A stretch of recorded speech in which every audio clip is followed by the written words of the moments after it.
Righto.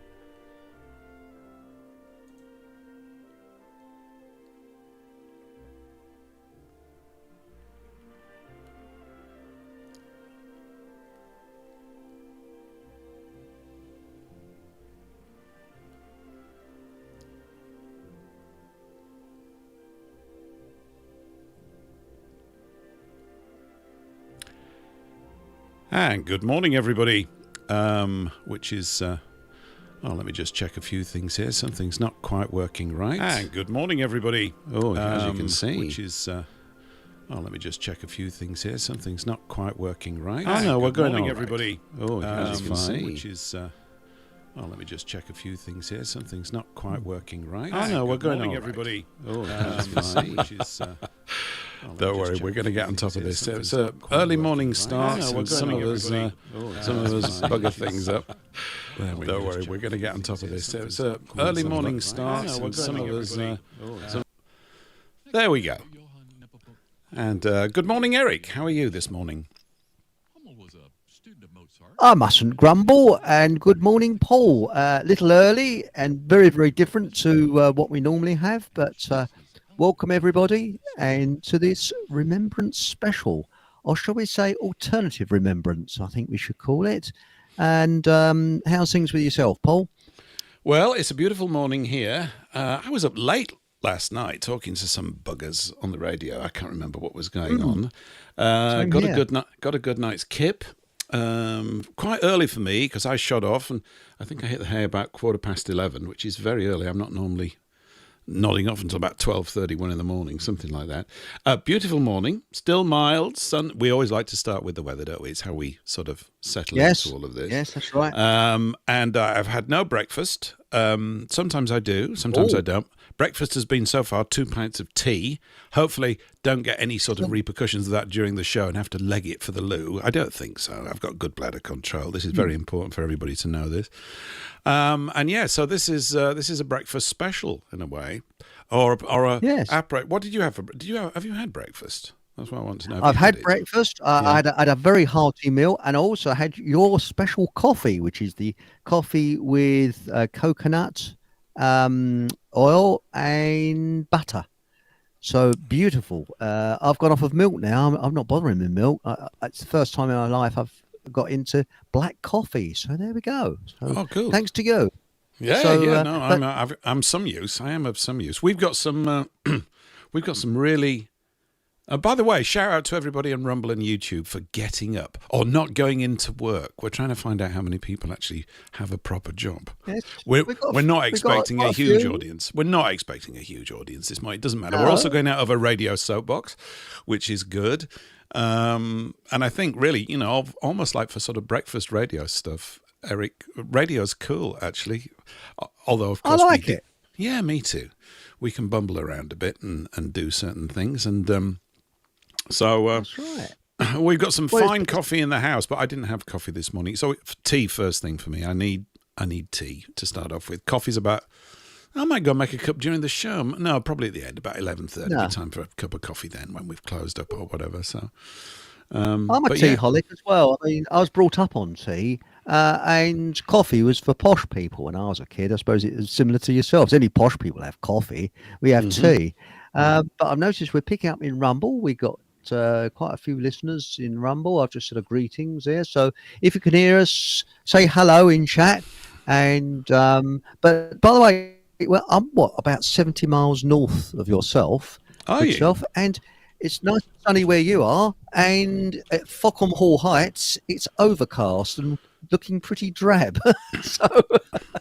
Well, I'm going to have to practice my weather report thing, but there's a light westerly breeze skimming across the front of the seafront, a little cloud cover, but breaking up, sun shining through, birds singing in the trees, a little bit damp, but not cold.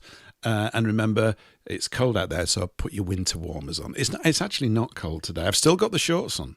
Here we are. So I'm doing quite well now. Yeah. I normally won't make it to December because we'll get a cold snap at some point. But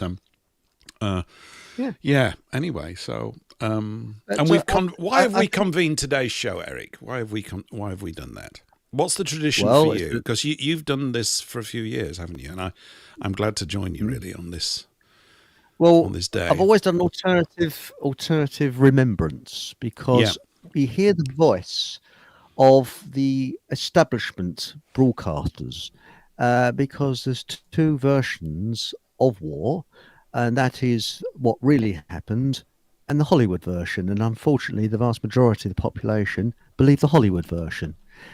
For example, none of us know anybody that was alive during the American Civil War. Mm-hmm. So our immediate thoughts, if somebody mentions the American Civil War, is Hollywood, because that's all we've been brainwashed with. But if it was possible to bring alive a veteran of the American Civil War, they'd probably look at the Hollywood version and say it's a load of old rubbish. The same as my father did when he saw the Hollywood version of World War II, because the establishment have a lot to hide. And that's why there's still a lot from World War II, which is still under the Official Secrets Act. You can't get records of it. It's very interesting. Why? After 80 years? There's something very... And would that be Sefton Delmar? Something to do with him?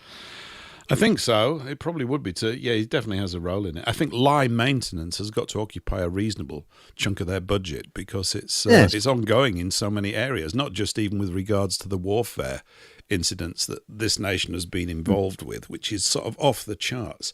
I mean, there are obviously there's all sorts of things, but anybody that grazes around YouTube from time to time, no doubt you all do that. One of the things that pops up on my feed. There's a video going around, the number of countries that Britain has invaded. Have you seen that one? I haven't seen it, but I think there's only two that we haven't, isn't it? I think it's Portugal and Portugal. Yeah, I think that's the only one. There's another one somewhere, but I don't know where. But we've invaded always. We're quite rather warlike, aren't we? You know. Well, I think it all depends, I guess, what you think has been driving it all. If you actually meet normal English, Scots, Welsh, and Northern Irish and Irish people from these islands, although we have some fire in our bellies, and we need more of that at the moment, of course, you wouldn't say, well, these are people that want to go out and just sort of start waging war everywhere. Obviously, there's another force at play here that's kicked in. But yeah, I'm sure we could find a good reason to go to war with Portugal if you could think of something, Eric. Maybe. Yes, we're thinking of something. Yes. Yeah, I think basically it's the Portuguese and the Eskimos are about the only people that we've not had a scrap with. I think. I mean, it's sort of very strange. It's to do with getting boats, no doubt. It's to do with getting boats in considerable numbers before anybody else did. And going, and then you've got the Industrial Revolution, and some little chunk down there in London, that little city place, has been really infested with almost like the globalist ideology for a long time. You could, in fact, argue that it was ever since the formation of the East India Company in 1600. That's how old this is. 1600 it was formed. So that's before the English Civil War, 425 years ago. Long time back. Really? And they had their own army as well, didn't they? They were huge. But I actually think the last just war, if there is such a thing, that we fought and unfortunately lost was 1066. Because we were genuinely being invaded then. And it was on a knife edge. We almost repelled the Normans. And it's just because the English army were exhausted because they'd fought a battle up north at a place, something bridge, and marched down to the south and fought a second battle. But the other reason is because we broke rank when we shouldn't have done, because many of the people, there was not only English, by our sides were Scots and Irish and Welsh, because they knew that if we fell, they would fall. And there was different accents and things. And what happened is the Normans turned tail and started to run, and we broke rank and chased them, which they wanted us to do. And of course, they came around in a pincer movement and destroyed the English army. And that was it. It is a big deal. It is a big deal. I mean, I was thinking as well, all this sort of, in all these places that we've been, prior to that, you've got to go back 2,000 years now, which of course most of us don't, including me, although I was stumbling across something. There's the legend of Hengist and Horsa. Don't know if you've ever heard this. Two Saxon lads it's much of it. I think there are sort of places. Is it Kent? There might be a stone. That's right. The monument's a little stone. That's right. Yeah. Yes. Now this, we're talking literally 2,000 years ago, sort of 150, something like that. And these islands were getting invaded regularly. It's almost as if we were taking a lot of invasions from all the Jutes and the Angles and the Saxons and all this. And everybody thinks it was relatively peaceful. It wasn't, actually.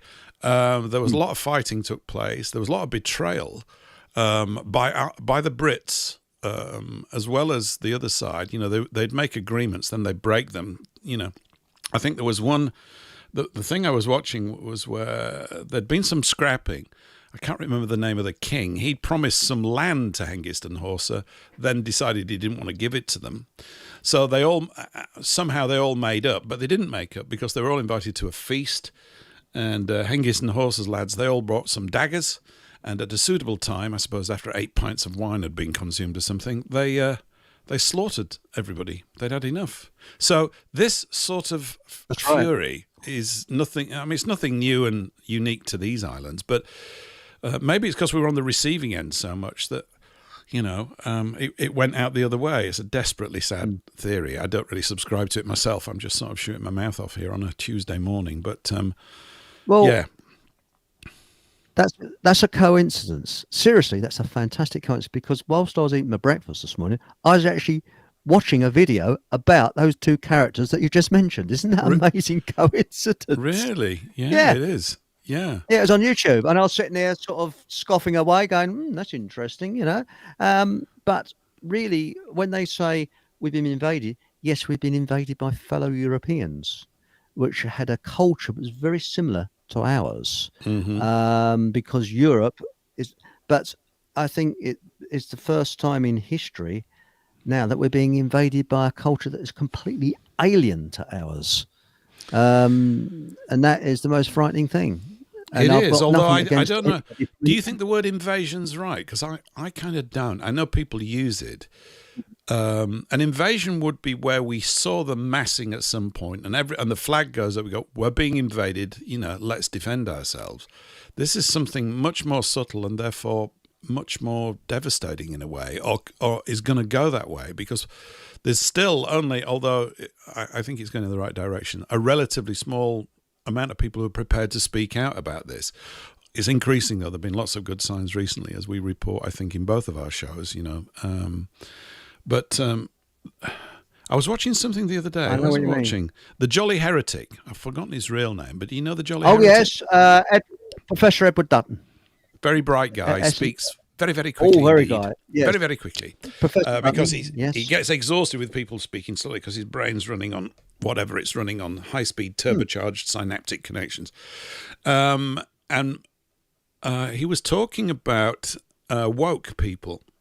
I'll send you the link at some point. It was a 15-minute extract from an interview with Andrew Gold, who seems to have a thriving YouTube channel over here. Lots of people recommend him to me, but I don't have time to watch all these things. But I caught this little sort of 15-minute clip, and he was talking about about how traitors develop within tribes. It's very interesting, because they've always been with us. Really? Yeah, they've always been with every tribe. And it's to do with like the pecking order of who's the strongest. Who's, in other words, I would suggest you and I are conservative. I don't mean politically. I mean by orientation. We're saying... I agree with you. Yes, we are. Yeah. And we are traditionalists in the best sense of the word. Not to keep going traditions that are obviously dangerous and silly, but to say, look, our forefathers actually sort of went through these things directly, and the way that life's structured now is a direct result of what they learnt through experience. And so it's long, and we're bred long in the bone with this stuff. It's sort of part of your genetic imprint when you arrive here as an Englishman or a Scotsman or a Welshman or a man or woman of Ireland, Northern Ireland. And I think, and same goes for all the other countries of Europe, you sort of pick that up. But what occurs is that the weak they will actually form alliances with other tribes. They do it. I mean, and this is nothing new. It goes all the way back even to sort of the Greek myths and tragedies. Even, what's the tale of the Spartans, the 300 Spartans? The reason that they finally got done over was that they were betrayed by one of their own, weren't they? Who was dissatisfied with the way he was being treated by King Leonidas for all sorts of reasons. Oh, morning, seagulls. Don't know if you caught that. I have seaside morning. I heard that. That's Did fantastic. Oh, by the way, we've got to say good morning, who's on YouTube at the moment, to our good friend, Mark Anthony. Morning, Mark. Spotted. Thanks for morning, Mark. In. Yes. Well, yeah. And he is absolutely brilliant, genius at prompts. For example, if you can't remember a name or something, boom, up it comes in chat. You know, he's excellent at that. But I noticed the viewing figures are picking up on both sides. That's looking very healthy. And I think we're going to get a big audience, possibly this evening, when people will listen to the recording. I think that's when.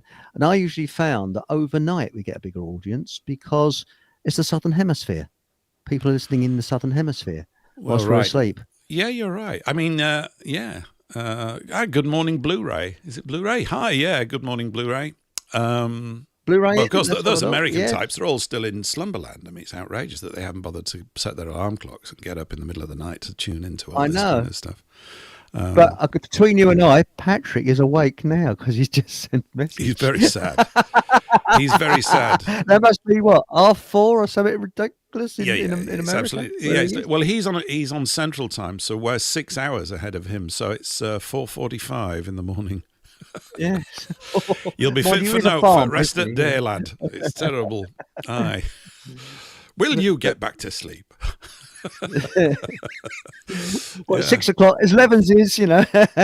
But no, when you look at splinter groups, for example, look at the Scouts. Now, what happened? By the way, Patrick's asked whose studio are we using? Mine. I think you can. Yes. Yeah, if you want to call into the show, by the way, if you're getting all the sleep out of your eyes and you've had a cup of coffee, or you're still lollygagging in bed, or whatever, you can call in. I'm not putting it on the screen today.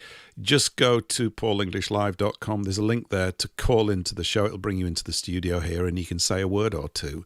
Or you can just tell us what you had for breakfast, if you like. We are going to have 2 minutes silence at 11 o'clock. It won't be absolute silence, because as we discussed, as Eric mentioned, 2 minutes of silence on the radio is actually not what radio is for. It doesn't really work. That's right. So we've got a nice recording of English birds in the meadow, which we're going to play for 2 minutes. Excellent. And you can make of that what you will, really, because although last night's show was really good in terms of discussing, the whole problem with government for all nations really being the enemy, the organizing force that pulls men into action and makes them slaughter one another. My sympathies and my thoughts are still with all these people that have gone through all this kind of stuff. Whether they were right or wrong is not the point. I guess we all make decisions on what we think we know at the time, don't we? We think we kind of know what's going on, but we don't, actually. And this is the reason why history becomes fascinating, but also rather depressing, when you realize that many of our previous generations were being deceived left, right, and center. And I think we have to assume that we are being deceived as well, although not to the degree that previous generations had, because at least we've got these sorts of connection points to talk these things through, and we've got a lot of eyeballs out on all these other sort of areas of hidden history, making it far less hidden and getting a little bit more sort of coherent and knowledgeable about the state of play. I think the current one, Eric, which I know you're aware of, where a great information deception is taking place, is this war in the Ukraine. So-called. Correct. I mean, this is what I want to find out more about. So, if people, if you like to call it, especially if you have a father or knowledge of what's happening in Ukraine, that would be interesting. Somebody that might have a relative there or whatever. That would be interesting. And sorry to stop you in mid flow there, but I'm just thinking, that I think that if you've got a connection, especially with the First or Second World War or modern wars, Ukraine or even Vietnam, because I'm hoping to get Eli on the show soon to talk about his experiences in Vietnam, because he was what they call a grunt. He was actually at the front line. I'm not sure if he was in the Marines, but he was, a frontline trooper. So that will be very, very interesting, because it's like Survival Steve. he's been in the front line as well. And you get a very different view if someone's been in the front line. They've been there, seen it. And I don't know whether your dad got this, but my father especially used to get people telling him what happened who weren't there, and he was actually there. And the frustration was horrendous because how he took it, I really don't know. He had the patience of a saint, but people were quite rude to him often and would disagree with him. Oh, no, it's like this, like that. He said, no, I was there. I was actually there. And I remember a neighbour telling him, well, there was a neighbour that used to say, oh, my I don't know, some relative, say brother, I don't know, or cousin, was in Gibraltar during the war and never saw any action at all. And my dad said, no, I was in Malta, which is the most heavily bombed place in World War II. More bombs fell on Malta than fell on London during the Blitz. And she said, right. Oh, yeah, but my cousin was in Gibraltar. Didn't say, no, he said, oh, and he kept on all the time.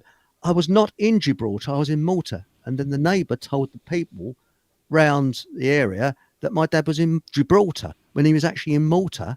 And people thought, oh, my dad's just saying up stuff. Horrendous. Yeah. Because there's quite about, I don't know how many miles it is, about 1,000 miles or so from Malta to Gibraltar. And this is the things, and I think this woman did it deliberately just to wind him up because her husband was exempt from the war because medically unfit.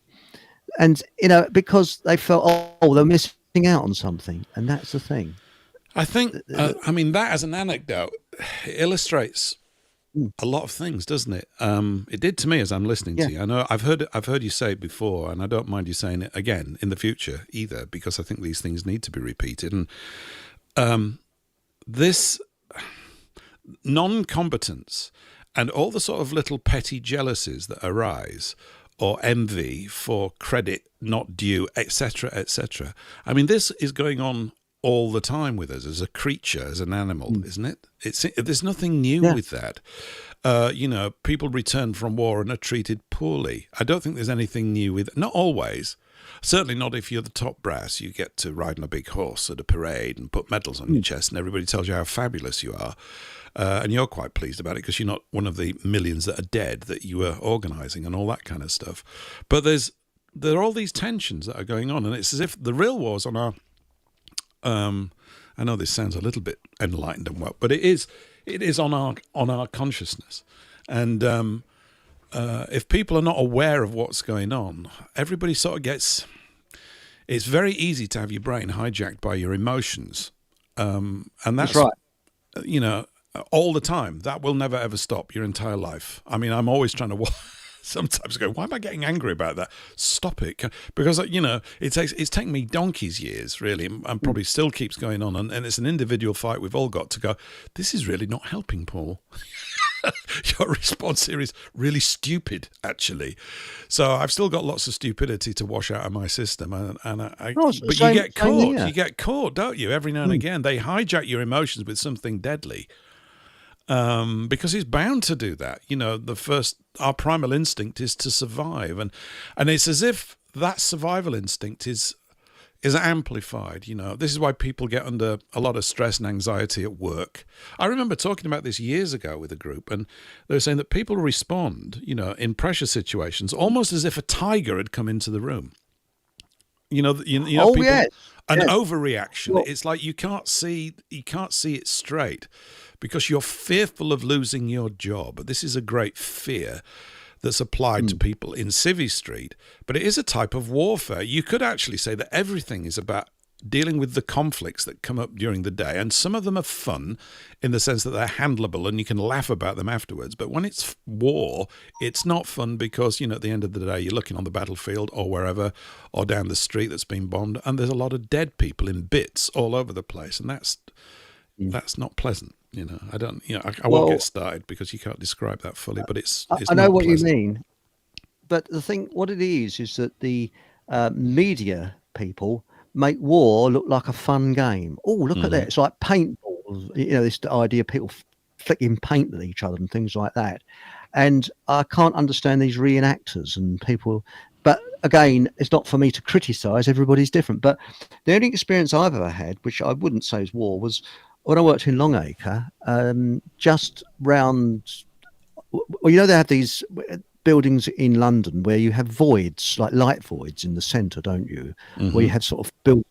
Well, I was working, strange enough, in an office where Yogi Bear made the first television broadcast. But right. I'll show you. Yeah, and this was when I was working, doing a contract for London Underground, because after the King's Cross fire, they needed to upgrade 96 stations.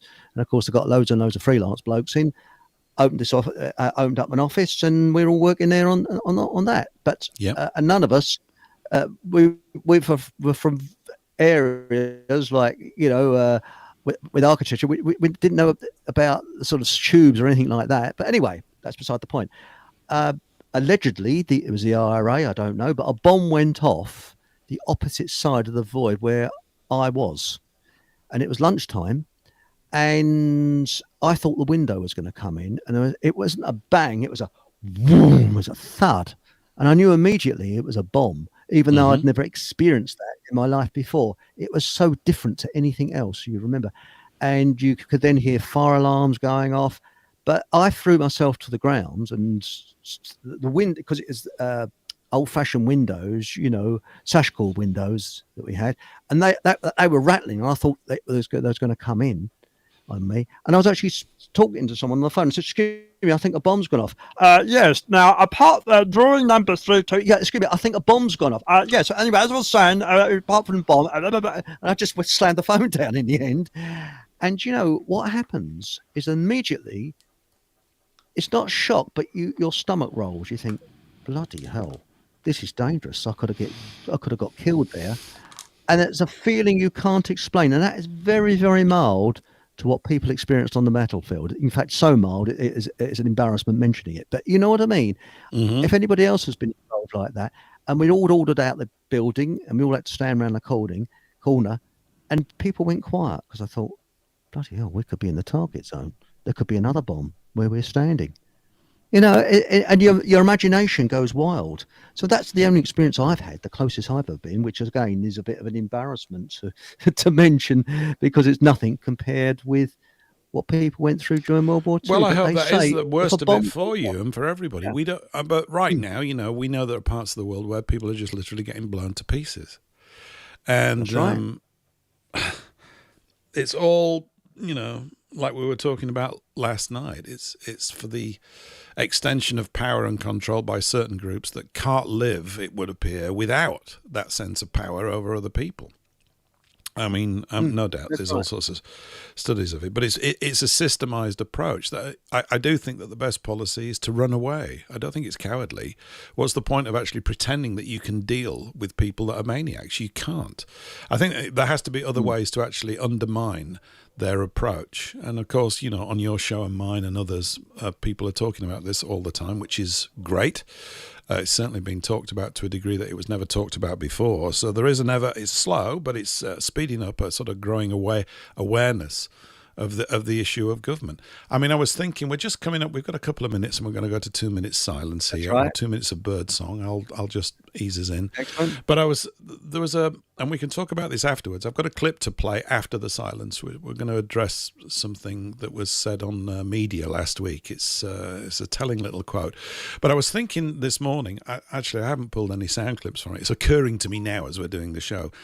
There was this film put together by Peter Jackson called They Shall Never Grow Old, which was about World War I.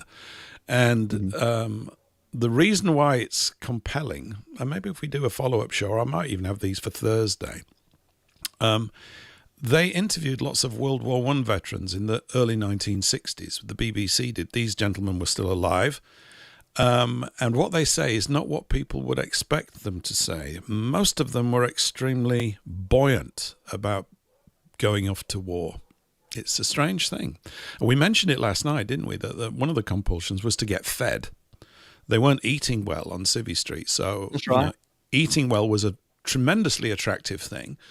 They were fed up of being hungry all the time. They got fed well in the army. And I remember there's one quote of a guy, I think he said he was 19 years of age. They're heading to the front. He could hear the bombs going off. And he was desperate that the war wouldn't end before he got there. That's what he was saying. Yes. He said, we're going down the road, And the people coming back, and he said, "What's it like up there?" He says, "Bloody hell, mate," and all that kind of stuff. And he thought, "Great, I'm getting near to it." And you're thinking, "Oh, it's excitement." Yeah, yeah. Because remember, the last war had been what? Waterloo.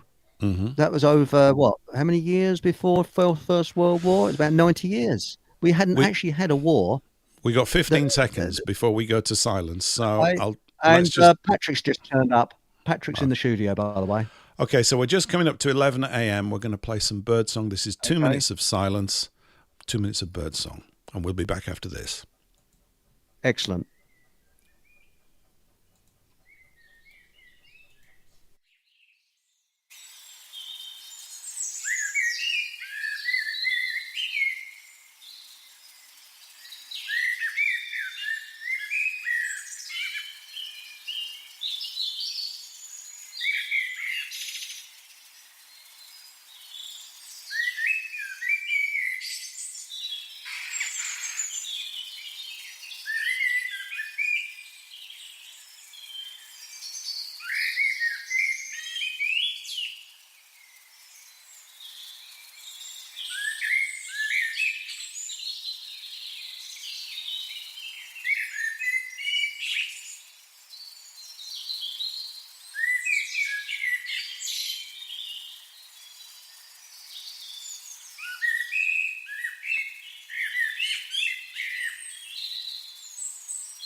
And that's in honour and respect of all the people whose lives were cut short by the dread wars, all of them.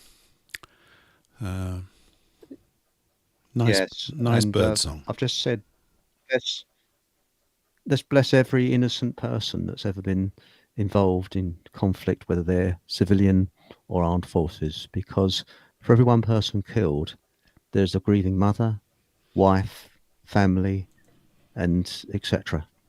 And that's something that should never be forgotten. And also, it affects future generations. That's something that's very much overlooked. And war isn't a game. No, it's not. It's an extremely, it's a dreadful thing. It's a dreadful thing. Thanks for that, Paul. That's very poignant. That's brilliant. That was just right. Sorry, I'm a little bit choked. It gets me because well, there's something about birdsong. I think there really is. I think it's very appropriate. I think I was reading actually somewhere that a vet was talking about when he has to go visit owners where he's got to put their pets down because they're beyond recovery, and he plays birdsong, and it calms the animal down and the owner at the same time. They just all get very calm. And it seems to have that effect on everyone because it's just a natural sound, and it sounds like a sound of recovery as well. You do think about those battlefields, and when it all goes silent, the birds come back, the flowers start to grow again, and things regenerate as they always have. It's not much compensation for the people who've just lost their lives. I think it's like they say, it's the ones that are left. There is a documentary series kicking around. That guy from EastEnders, I'm sorry to lower the tone so much, but he went off to Afghanistan and spent time with squaddies out there. It's really extremely interesting. Interesting is not exactly the right word. Compelling stuff, actually, yeah. And the main point that comes across, I mean, they lost a couple of guys there. One lad, 19, and there was an interview with his mother. This is about 2007, 2005, 6 or 7, so about 20 years ago. And got to see, and his mother's basically, obviously, life's never going to be the same again, particularly when, obviously, soldiers are always young. They're always young. 19's no age to be getting shot dead. And the whole incident was in the documentary, and how they tried to save him. They couldn't. He'd taken a bullet through the side of his, not from the front where his armor would have protected him. It had gone through the side, and that was that. And she was just talking about this. She never expected to be in this situation, and I think that's what the shock is about. I mean, time heals everything. Well, it does, but you can't bring them back. Well, yes and no, because what happened is people say, like, if a bomb goes off in London for whatever reason, they say, the people will remember this for the rest of their lives and have counselling and this. That's one incident. Mm-hmm. As my father used to say, he said, I had this for 6 years of my life, every day. Yeah. Mm-hmm. 6 years. And you think, even if you're a civilian, you had doodlebugs coming over and all kinds of things like that. But there's one poignant thing that I do remember when I was very young. It must have been before I started school even, so I must have been about 3 or 4 years of age. Both my parents I come from a musical family, and it didn't rub off on me. I don't play a musical instrument, but I don't know why. I just didn't. And my father and my mother used to play the piano accordion. My mother used to play the piano, so did my father. And we were around my auntie's place. She used to live in Stevenage in Hertfordshire. And there was an old First World War veteran there who was a neighbour, friend, I can't remember, but it doesn't really matter. And my parents I think my mum was on the piano, my dad was on the piano accordion. I can't remember. As I say, I was so young. And they played When the Poppies Bloom Again. And this old veteran, tears are rolling down his cheeks. And I've never forgotten that. I was very young at the time. So it must have brought back some memories of the First World War trenches. It's a shock, isn't it? When you're young, it's a shock when you see grown-ups crying, men. At first, the first time you ever see it. Because, well, we're blokes, we don't do that kind of thing, but it does happen. That's right. It's appropriate. And, of course, particularly around here in Britain, you don't do that. Stiff upper lip, lad. We don't need any of that kind of stuff. Well, I was so young, and this right. To see this elderly man with just tears rolling down his face, to say it's one of my earliest memories. It's quite poignant, Mm-hmm. But you're right. With stiff upper lip, men don't do that, and they didn't do that in years ago. So it must have been something. But I probably said this before. There was a lot of First World War veterans that lived around where my auntie lived, and there was one. This is a chap that lived near where I live, and he had when you looked at his head, above his eye, his skull was sort of concave. It was weird. It is concave. And apparently what happened is that as he went to go over the top, they blew the whistle for him to climb up the ladders and then go over the top during the First World War. There was a massive explosion. He was knocked back into the trench, and there was a piece of shrapnel that hit him in the top of the head. Yeah. And apparently officers used to go along, because poor sods who were terrified would get back into the trench, and they used to get their gun out and order them over the top. And this officer came up to this chap who was laying on his back with blood pouring out of his head, and he said, "Get over the top." He said, "Look, I'm wounded." He said, "Get over the top or I'll kill you." And he took the safety catch off of his gun, and he was about to shoot. So he had to go over the top holding this piece of shrapnel as he ran forward. Yeah. Just imagine that. And luckily he was saved, obviously. He wouldn't have told it, but he said that's what it was like. The officers, because it was so scary, they would not allow it. So if you could stand up, you went over the top. It's a long chain of violence, isn't it? From the officer behind his desk with a pen issuing an order, and everybody then is fearful down the line of losing their job or also getting a bullet. So the gun is metaphorically pointed at the next person to be on the receiving end of it until the grunt, as it were, the infantryman, goes over the top and dies anyway. I mean, some of the things in First World War are horrific. I mean, you think about those young lads that were just shot for cowardice, 16, 17 years of age. I mean, it's just by your own people. By your own people who you're doing your best to help. I think it's the foulest of all things. It's like as if friendly fire is the worst. It's all bad, but it's a ridiculous situation. So it's that psychopathic element in your own governmental power centres that's part of all of this nonsense. And yet, it seems to have been unavoidable all the time down here, as far as we know. I suppose really ancient historians are trying to find a period when it didn't happen. You go back to Greece and all those philosophers, you're thinking, well, they're pretty bright. Well, there were the Peloponnesian Wars. It's going on. It never stops. It never seems to stop. That's right. And we've got this bizarre situation. Yeah, sorry. Well, so what I was going to say is I think it's the psychopath element that's doing it, because psychopaths seem to have this hypnotic effect on people, and they can turn the most placid person into an absolute monster overnight. And I've witnessed it in offices where I've worked. There's something about the effect of a psychopath. Not all psychopaths, but the predatory types, the ones that get to the top of the greasy pole. And I think that's the problem.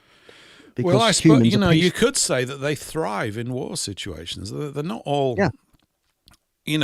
Do you need a few in your army? Well, you've probably got a few whether you like it or not. People who seem to be impervious to danger or have got that attitude where they're not emotionally connected to the outcome or something. They just do things in a berserk way. And then, of course, they get lauded as heroes. And you could say that they are. It's not an easy topic to talk about. I mean, from a distance, here we are talking about it theoretically. I've not been in a situation like that. But, when you get a lot of people together and something kicks off, you've got to look after yourself, because it's like there is this sort of animal madness comes over the crowd. And we mentioned here before, haven't we? I think there was a thing, they did this survey of all the infantrymen across all sides after World War II.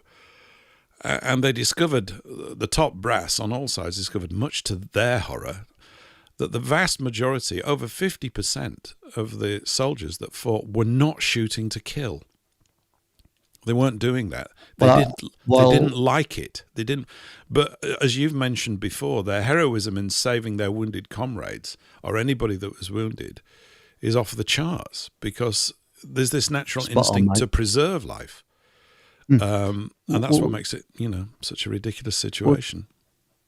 Thanks, mate, for mentioning that, because, first of all, Mark Anthony has said something fantastic in chat. He said, the trauma your father and other veterans went through was summed up in the image you had on last night's show, Eric.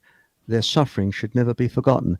Well, that was an image of a young boy in a German uniform who had wet himself, and he was absolutely terrified. And there was another soldier next to him. Now, whether that soldier was shouting at him, whether he was trying to console him, we do not know. But that picture just about sums it up. And that's the thing, it's trauma. And that trauma, the guns may stop at a certain time at the 11th hour on the 11th day, but that war still goes on in the hearts and minds of those that suffer post-traumatic stress disorder, which was then called shell shock, that they didn't really know fully about. And if you've lived with a person such as my father who had untreated shell shock, it's like a long playing record that they keep repeating what happened in the war over and over again. And this is why I don't wish to sound as if I'm showing off, and I assure you I'm not. I had it from an early age, all the graphic details, and I'm not blaming my father. He was my best friend. But I heard things that I probably shouldn't have heard from a young age. And that's why I'm a bit like an old diesel engine. Start me off about the Second World War, and I can just paraphrase it straight off from what my father told me.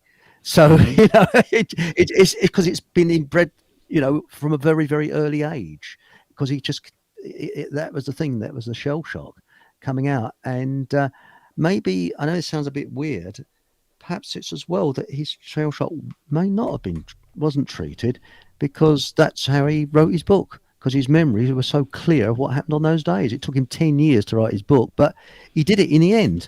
And that was an uphill task, an uphill struggle, because publishers wouldn't touch it because it's for one reason, truth. And it wasn't full of heroics. Mm-hmm. It was actually truth of what happened. And this is the big, big problem all the way through. We get a distorted view of war all the time. And it sickens me when you see the cenotaph with the royals standing there with all their medal ribbons, and what action have they seen apart from in the bedroom? You know, to me, it's hypocrisy. No, well, they just love dressing up. I mean, but it's all part of the psychological sort of conditioning of the masses. Always that there's something.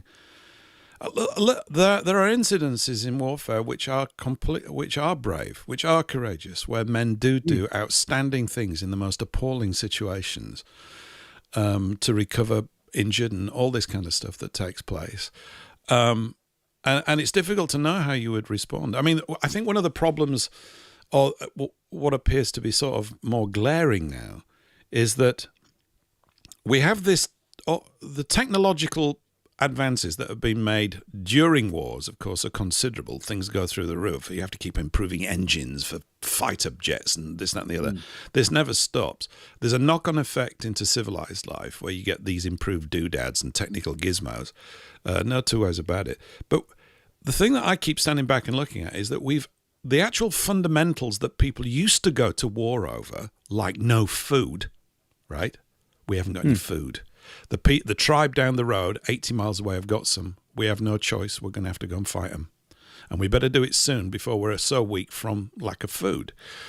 Those things you could say, well, the natural circumstances brought it about. I'm not condoning it. I'm just saying that is what happened, right? Whatever my view is irrelevant. Those things have happened. They continue to happen.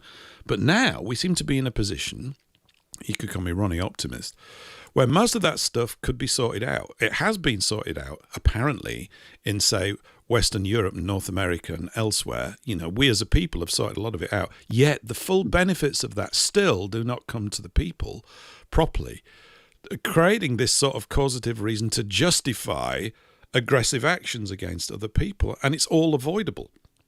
I mean, I do think you have to keep a military for your nation for defense purposes. And people say, well, we don't even want that, but you're inviting bad behavior from others who will take advantage of you.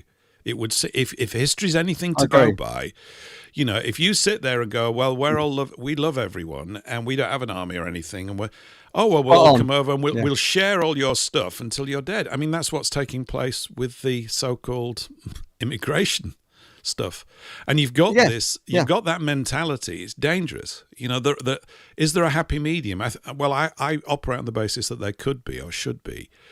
But you've got this situation where people are going, oh, no, our doors are open to everybody. You know, you see these women with placards at the airports, migrants. Oh, yes.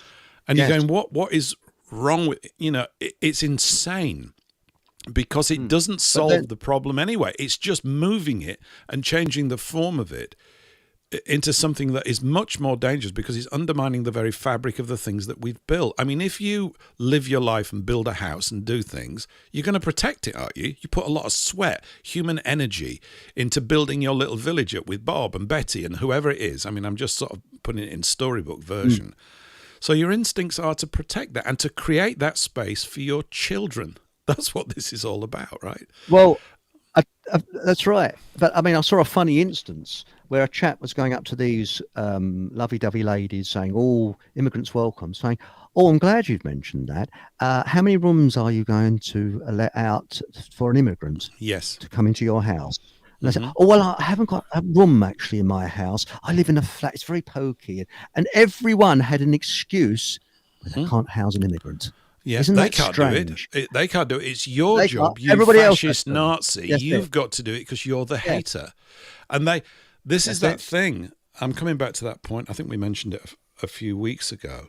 The problem with that mentality is that they don't see real human beings, these people. They're living in an ideology. Everything's abstract to them in terms of supporting this ideology. I don't want you to think that I'm a racist. Well, everybody's a racist. I've said this for years. Everybody is a racist because race exists. And it's meaningless as a phrase. It's only weaponized against one race, and you happen to be in it, Eric, and so do I. For global control purposes. That race, ours, has to be subdued because it keeps creating things that make the presence, I would suggest, of controlling units irrelevant. I mean, if we solve a problem directly, why do you need organizing committees? And the reason that they have them is to make sure that you never, ever really fully solve the problem. So there's always a job for an administrative class down the line. That might seem a bit tenuous, and it's not a biggest part of it, but it's definitely an aspect of it. People are continually protecting their own self-interests, almost on a subconscious level, to keep a series of problems rolling. Listen, I think we're always going to have problems, and if you call them challenges, they become really rather wonderful. But many of the things that we're facing are artificially injected into civilization. And that's what drives you crazy. They're not genuine. They've been created intentionally by the controlling class to justify their continued control. And they don't even realize they're doing it. And this is why you can't even convince the woke people that they are so dangerous. Yeah. You can't do it. It's not possible. Well, if I just tell them or provide them with some facts, forget it. They literally got no traction in their head because you're disturbing their entire idea of who they are. But I'm this kind person. I'm not a Nazi. Well, maybe you ought to think about becoming one. You know, a Nazi's thrown about as a completely meaningless term as well, just like racist is. You know, it's daft. People, and this is down to the fact that people can't think deeply enough, I would suggest, about what sort of situation they're in. And it's to divide. That makes someone, supposing it was taboo to mention anything negative about Sussex and Hertfordshire. So we would then be very careful not to be insulting, like, I went down to Sussex. It was appalling weather. But it's normally lovely in Sussex. You would have to sort of overcompensate so as not to insult. And this is what gets me, having to overcompensate so as not to insult. Why? Because, if someone is insulted by something, tough. Because we're not going out of our way we like people. I like different races. I think they're very nice in the homeland. For example, as I've often said, if I went to South Africa to see the Zulus, I wouldn't expect to go there and see Highland dancing because that would be multicultural. You expect to see Zulus. But changing the subject I'd say multiculturalism is soft warfare. That's what it is. It is. There's no such thing. It doesn't exist. I've mentioned it before. I want to play you this clip, by the way, because it's appropriate. Yes, please. This chap's 100, and he was on BBC. Yes, BBC. And also, I've got something controversial to mention afterwards, which is very controversial. So I'll let it go. Well, if it wasn't the BBC, it's always worth foul-mouthing the BBC, the Bolshevik Brainwashing Corporation. Which they are, literally, as Mr. Trump has just discovered. Not that I'm too bothered about him either, but never mind. I'm not trying to upset anybody, the political class. But it was one of these breakfast shows, a bit like this one, Eric, on TV the other week. A bit like our breakfast show here. Our long-running breakfast show that we're doing for the first time ever. But this is Alec Penstone. He's 100 years of age, a veteran of World War II. And this is about a minute long, and this will get the point across. Thanks. Here we go. Fantastic. My message is, I can see in my mind's eye those rows and rows of white stones of all the hundreds of my friends and everybody else that gave their lives for what? The country of today. No, I'm sorry. The sacrifice wasn't worth the result that it is now.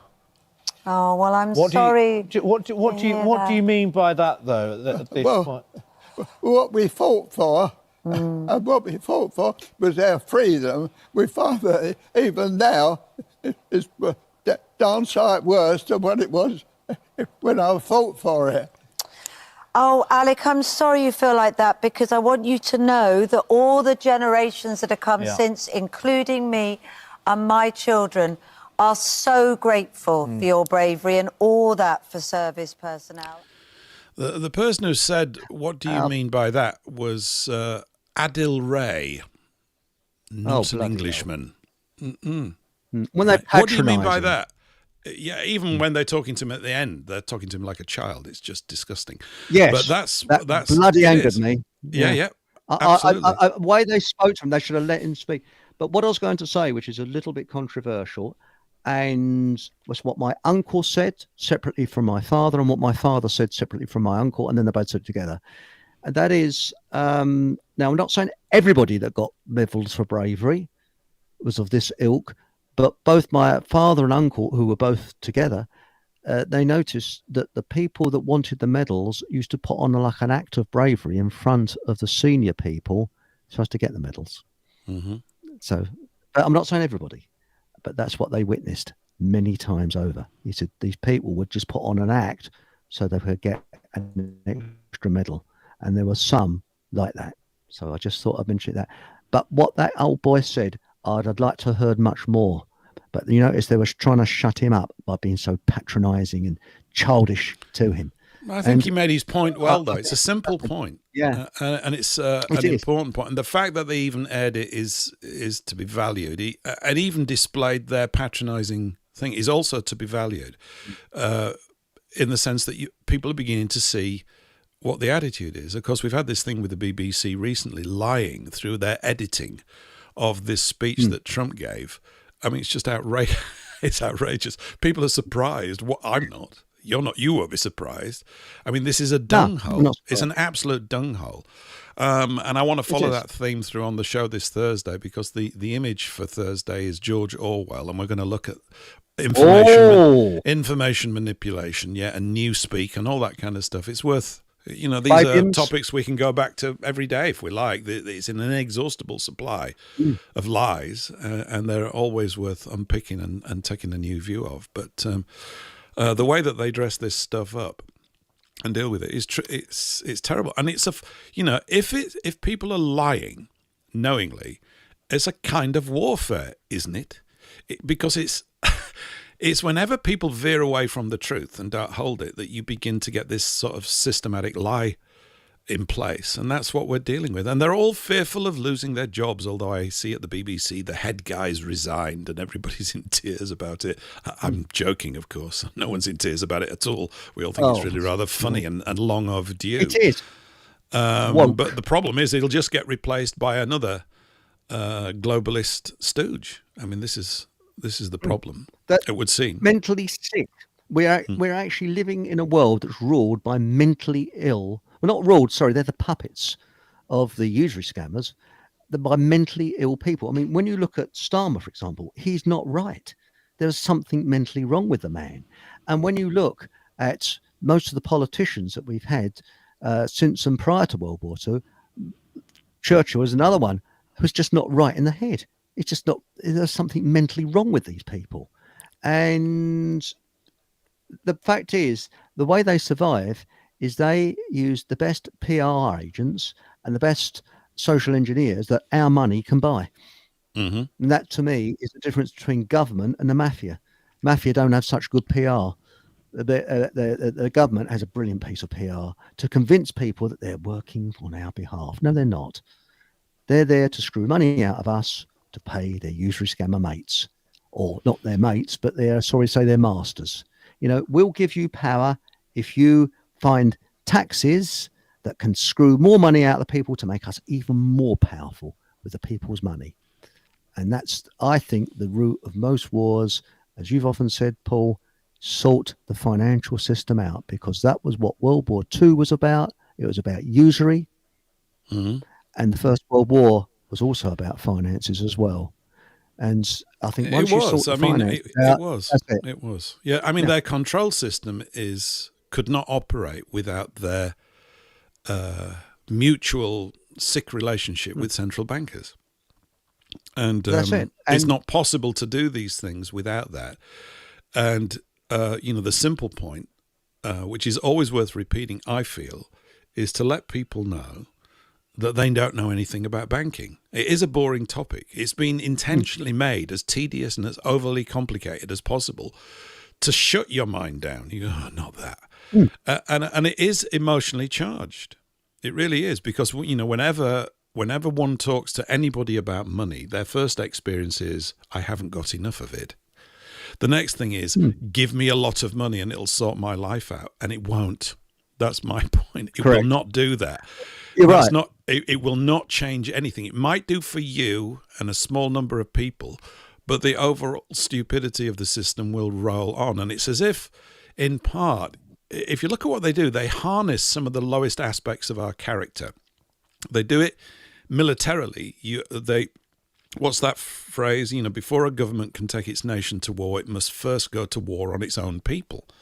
And that's what much of that psychological warfare, particularly as it developed rapidly during World War I, which is where the roots of all this stuff came, from Chatham House and the like, and MI6 and all this kind of stuff, using newspapers particularly to wage psychological warfare on people, to goad them or terrify them into taking actions which were going to harm them even further because, we need to do this to avoid that.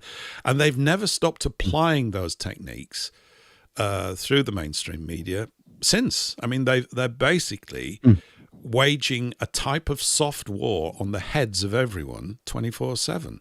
And this is why, recently, shout out to people that are in the chat. Billy Silver and America First, great to have you on this ad hoc morning show that we're doing because it's Remembrance Day. We've had our 2 minutes of silence. Yeah, good morning, everyone. And ladies. What was I just... I've drifted off, you see. I've lost my train of thought. This happens. Don't worry. I do that. Well, look, I'll waffle for a while if you want. I should have had breakfast, Why? Wow. Yeah. I just lose. I'll tell you something. I'll waffle for a little while but what I was going to say was that people don't realise that, all right, officially World War I started in 1914, but go back 20 years and the press declared war 20 years prior on Germany. And so by the time 1914 came along, the populace was chomping at the bit to go to war with the Hun. They couldn't wait to... The Hun, that's what they were called back then, weren't they? That's right. It was the Hun. Dreaded, and it was the Great evil War. Hun. Yes. And it was the Great War. It wasn't the First World War then. But then the most incredible piece of propaganda ever was in 1939, because in the interwar years between 1918 and 1939, this country was anti-war. Even the Oxford Union, I can't remember it verbatim, but it was, no man in this chamber will go to war in a future war. And that was in 1930 something, 3, 4, I don't know, I can't remember. But people, because of the First World War, it was such a traumatic experience that it really put the nation in shock. Even the British Legion, when it was first formed in 1921, and I won't go too deeply into that, but it was formed to, as shall we say, a misdirection, I believe, allegedly, because there was a lot of veteran associations starting out that were rather militant, and we was almost at the point of a revolution. Because remember, before the 1920 Firearms Act, you could actually buy arms in this country over the counter in much the same way as you can buy arms over the counter in some states of America today. Yes. So they stopped that in the 1920 Firearms Act. But in 1921, what they did, the powers that be infiltrated militant organizations, pacified them by making up loads of rubbish about the leaders and things like that, because there was almost, shall we say, a revolution in places like Luton and that. And if you look at the newspapers of that time, it'll be on the back sheets because there's like the equivalent of a D notice. Oh no, mustn't do that. Yeah. So what happened? The British Legion told people what they wanted to hear, and it was anti-war. And a delegation went to Germany, I think in 1935, 36. Again, it's off the top of my head. Please put me right if I'm wrong. But a delegation definitely went, including a vicar and 2 other people from the British Legion, to have peace talks with the German government, with Mr. H, to avoid a future war. And they said, we don't want a future war. And then as you come up to 1939, I think 1938, Mr. H got Man of the Year award in Time magazine. He was also in 1939, I think April 1939, Homes and Gardens featured his house his home in Bavaria. We were still very anti-war. And then within a few months, the government managed to flip the attitude of the nation over, like turning on a sixpence. It was unbelievable how they turned the nation into a warlike situation. And people say, oh, no, people won't fight in Ukraine today. Yes, they will. Because if they could do it in 1939, the bastards will do it today. All right, they've got the internet, which is a little bit different. They've managed to do it. They've managed to do it. And, of course, Alec Penstone, that little clip that we just played, of course, if we were able to hold him, he's 100, so, keep his energies of a certain thing. But there's a dreadful story as well, which you're touching upon here, which is certainly with regards to World War II, it would have been completely avoidable were it not for those disruptive agents embedded within the power centres here in London and in New York and elsewhere. Spot on. This cabal of financiers, power brokers, etc., they wanted it at all costs. And who runs the newspapers? These things are important. It was the newspapers then. It's still a little bit the newspapers, but it's just electronic media. The form of it doesn't really matter. It's who has the high ground in terms of holding the attention of large numbers of people, because that large number thing breeds agreement, because most people in the large numbers are not exercising their grey matter sufficiently to be able to defend themselves against it, which is why pockets of consciousness like this one is a bit of a grand phrase. Sorry, it's early in the morning, but it's not that early now, is it? It's just coming up to just gone 11:30 here. But that's really, part and parcel, I think, of what we're supposed to be doing here. I think, you mentioned this thing about a revolution after World War I. It was similar after World War II over here. I've mentioned it before. They changed the tax laws on the folk clubs in England about 1947, I think it was, 46 or 47. Yeah. Because the squaddies that came back, MI5 and these guys had their agents in these folk clubs. Why folk clubs? Because the beer was cheap. They came back. The folk clubs, you could listen to old type music with your mates from the war, drink beer as cheap as you could get it anywhere. And they had their agents in there earwigging on the conversations, and they went, we're not far off here from a revolution in England. And these were guys, of course, that had come back and seen people burnt to bits. You wouldn't be able to physically intimidate them the way that we are physically intimidated today. That we're a softer generation. In one way, I'm glad of it. I'm glad of it. In another way, you can see that there's a weakness. There's always a yin and a yang to all of these things. You go, oh, we can't be all fighty. Yeah, well, unfortunately, if you're not, these guys, bullies, are going to make hay on their own terms, and they will hurt you. You don't think so? No, we're all in it together. We're not. There is no we here. In all nations, there is no universal we. When they use the word we, they're addressing their cadre of controllers at the top, their little gang. They're in the club, the rat sack. That's what they're in. They just deceive everybody thinking, we're all in this together. We're all going to fight together. It's what Churchill made hay on. And it's not that he can't write. And he did say some very intelligent things. But unfortunately, the context for his life is completely opposed to making this country good. And, it's this thing with hindsight, you look back. But if you were alive and I were alive at that time, we would have just as likely been bamboozled as everybody else was, because all you and I would have had would have been the newspapers and the radio, nothing else. But of course, when they came back in 1945, these people did have something else. They had an experience of going through hell and back on all sides. It was tough here. It was even tougher in the conflict between Germany and Russia. Something like 65% of all the energy and death of the war took place there. That's the epicenter of it. Who's behind that? The London and New York bankers. They're behind that. Correct. Yes. They're absolutely behind it. And it's always this line. And Alec Penstone might value knowing that. I remember, I've mentioned it to you before, during the last 10 years of my dad's life, and he had a good innings.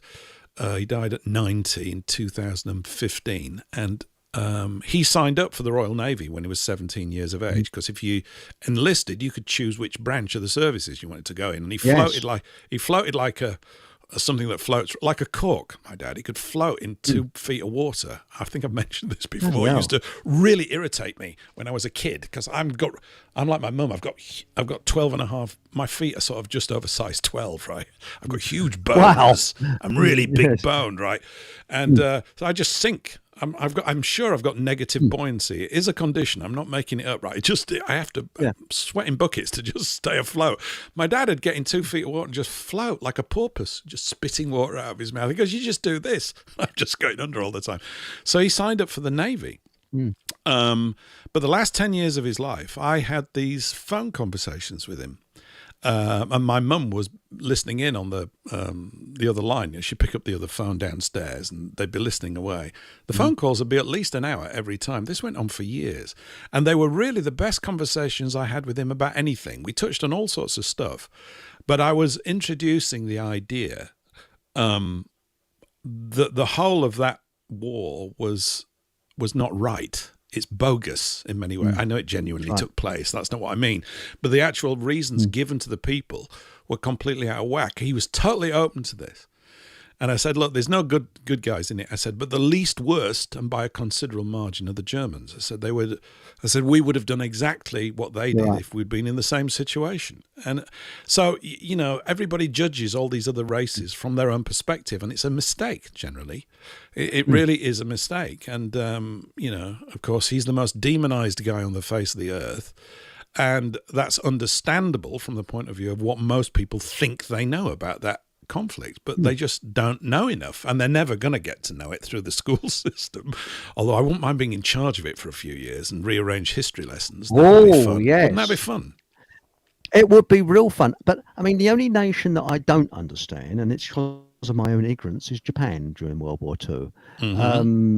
I've heard of veterans who said that who were POWs, especially on the Burma Railway, and they absolutely many of them said the Koreans were worse than the Japanese, Korea was a Japanese ally.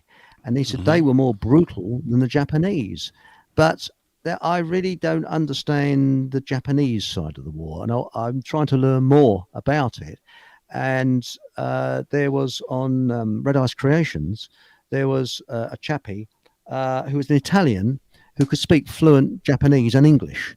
Right. And he reckons, now I'm not making an opinion, I do not know, I was not there, okay?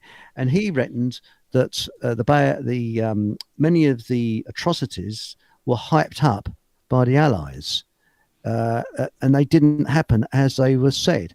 And his interview was actually taken down by the powers that be. That's when Red Ice was actually on YouTube.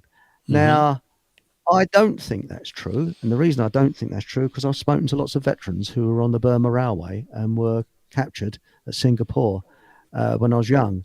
And what they said about the brutality of the Japanese army was absolutely horrendous. Really horrendous. But then when you look at the Japanese today, look how peaceful they are. And it's all to do with this kind of what I call hypnotism, this hypnotizing people. Now, I mean, well, I think the Japanese thing, apart from it obviously being a setup, the whole Pearl Harbor thing being a complete setup, which is still not fully out in the public domain, but it is. Roosevelt knew all this stuff and wanted it to happen, just like Churchill did, because they're both of this in the same club.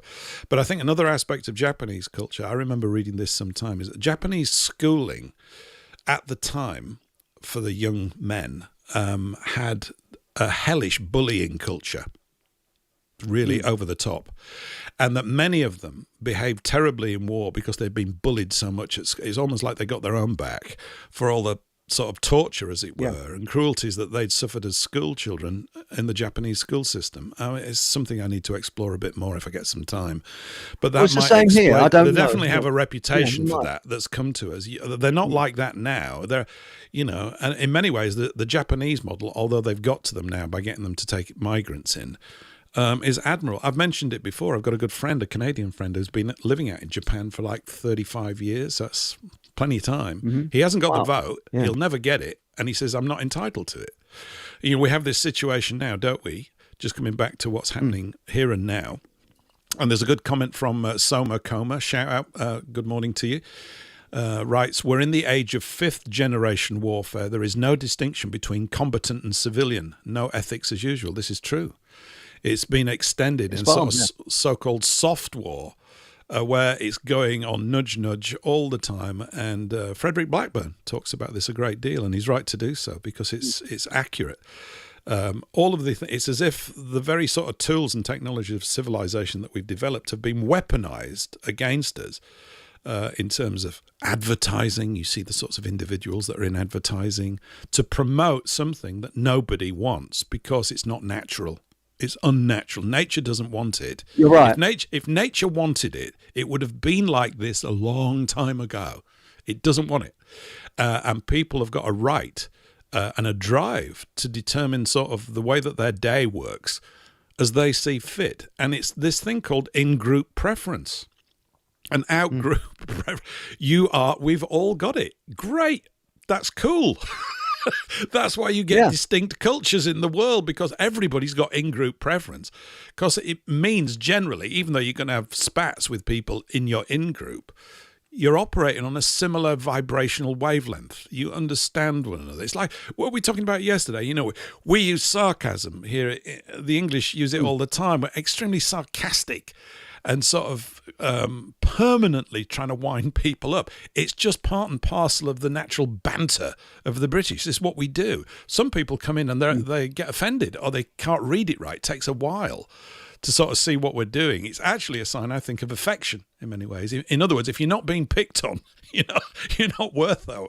And, I agree. And that's part of our humour, because all humour is bad taste. It's true what Mel Brooks said. Humour is bad taste. It is bad taste. I mean, just got to accept it. But what I've noticed now, what they're doing, where they used to have newspapers to turn people's minds, they're using nudge a lot. And I've noticed this on a lot of YouTube videos, which I suspect may be government ones. So there was one on, if you look at all the newspapers that are talking about there's going to be a revolution, there's going to be an uprising in Great Britain, all that, you notice they're the establishments ones. So whenever you see anything by the establishment, you know it's a psyop. And I've noticed there was one the other day about how we're going to go into starvation. And as they were talking about what happens, basically, is in Cuba, and there was two other countries I can't remember. What they did, they relied on imports and thought more of money than food. So they destroyed their agricultural area, like we're doing, by building on it and expanding. And then the imports stopped. And, of course, the country went into starvation because the people who had the knowledge of farming had gone. Now, in this article, I thought, well, that's interesting. It said, and problems caused by climate change. I thought, oh, hang on, there's a nudge, because most of us realise that, well, if the climate didn't change, I'll be a bit worried. This climate change nonsense is to do with making money. It's nothing to do with the climate at all. It's rubbish. And then it went on a little bit more, and you notice all the way through, there's these little nudges. And I'd be interested for our listeners to make a note of these places where something is mentioned as if it's a matter of a fact when it isn't, like climate, agendas and things like that, all very, very subtly done. So it registers on your subconscious. And I'm noticing this on social media a heck of a lot. And I think that's what they call the 77 Brigade, or whatever you want to call it, but it's a psyop. And people would just read over that and just carry on, and that would register on their subconscious. But I'm picking it up. There's these little nudge units. So I think we've got to beware of nudge. That's what we've got to do. Because I know the tax people use nudge in their adverts a lot. So that's my little word of warning. And what my granddad always used to say to me, watch out for the infiltrators. That's what he used to always say. Because he witnessed how the Labour Party got infiltrated in the 1920s and 30s. Because the Labour Party that was formed in 1907 was nothing like after the 1930s. Nothing like at all. It got totally infiltrated and taken over. Yeah, by the communists. All of these things start off. You look at all of them. They start off with a rightness, a soundness in the thinking of the founders of these things, and then they get hijacked and they fall apart. And it's because people find wriggle room in there, and they can make hay and profit at the expense of their colleagues. And there is a sort of character that's quite happy to do that. And they're very dangerous. Not at the beginning, but once that seed is in, it begins to gestate, doesn't it? And it starts to sort of pull things apart. Maybe this explains why politicians just behave as permanent liars. It's okay being bright and saying, I want to affect things. But obviously, people that become politicians are bright, but they're not bright enough. Because they've not worked out that by going into that space, they're going to lose all of the sort of good-heartedness. Let's assume that they may have had some, right? This is a big assumption. But any that they've got will be beaten out of them. It'll be coordinated out of them. Over here they have this thing called the whip, and if you lose the whip, that's it, and you're out, and you haven't got. You're not getting your salary as an MP if you get bounced out. And the whole thing is, it doesn't breed for honest and honourable government, which is why you can't have it. I mean, what's that thing? Aristotle was saying something about fiat money. Now, fiat money is money created by diktat. And in principle, there's nothing wrong with it. Actually, I'm not. But he said, there's nothing wrong with fiat money so long as we get godlike intelligence for kings. In other words, what he was saying is, we're never going to get that. You're not going to get that, right? And Plato talked about philosopher kings. I think I mentioned it last night. So, and yet, we have these characters, don't we, in our history that we view with rose-tinted spectacles, like King Arthur. And rightly so, from what you read about it. I'm sure he didn't get everything right. But you go, okay, and King Arthur really did exist. In fact, there's more than one. There's at least two King Arthurs. I'm quite serious. There's one that fought the Romans. There's another one later on, about 700. We've got King Alfred. Right. King Alfred really was great. He did some incredibly sound things, and he extended kindness to his enemies after he'd defeated them. And they all sort of got roped in, after the big battle. And then he invited them to a feast a few days later, and they all ate, and they all said, sorry about all that. Things like that. So it's, the whole history of us is one of a conflict and resolution and good times, and then somebody gets a bee in their bonnet and it all kicks off and gets very, very pear-shaped. These things happen repeatedly. Can we stop it? That's the thing. Can it be stopped? Or can it be contained in such a way that it doesn't spread civilization-wide? And that's really the threat that they're using all the time. I mean, all the people, I suppose, that subscribe to globalism think it's for the best. They've got to be a part of them that think that they'll be saying things like, well, look, when you were all running around as nations, there was just all these wars going on. If we can just all come together and love one another, it's going to be great. I think what's missing from that, the people that say those things, is that they haven't tunneled in to who was causing all the wars. And the primary cause of all the wars, certainly over the last 400 or 500 years, has been the globalist mentality. We are going to create a one-world government. It's come in many forms, from the formation of the Illuminati in 1776. You think about all those wars. Ever since the Bank of England got created in 1694, it's just been non-stop. Absolutely non-stop. People go, it's just normal. No, it isn't. It's totally abnormal. It's created by this banking force that has organised it. You're going to fight a war. The army needs equipment, doesn't it? Needs to be fed. Who's organising the logistics? These things are minutely planned.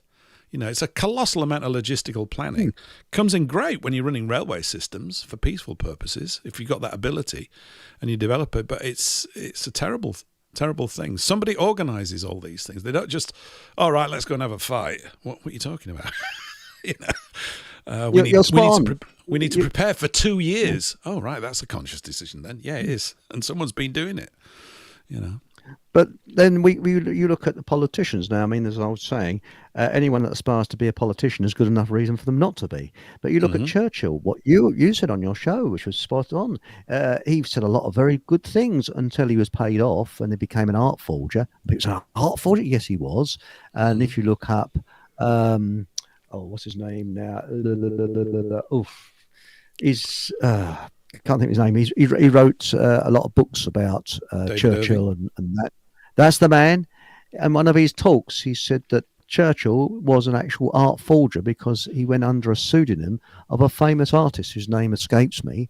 And he sold his paintings in galleries that were just outside Paris. So people thought they were getting a bargain from this artist that was reasonably famous paid over the odds for it when it was in fact Churchill did the paintings. So he's not above and beyond a bit of deceit, was he? He had a. Well, he got his debts paid off, didn't he? £19,500 debt, literally paid off by the City of London. Mm-hmm. So that's funny. Why was he pushing for war all the time? Isn't that odd?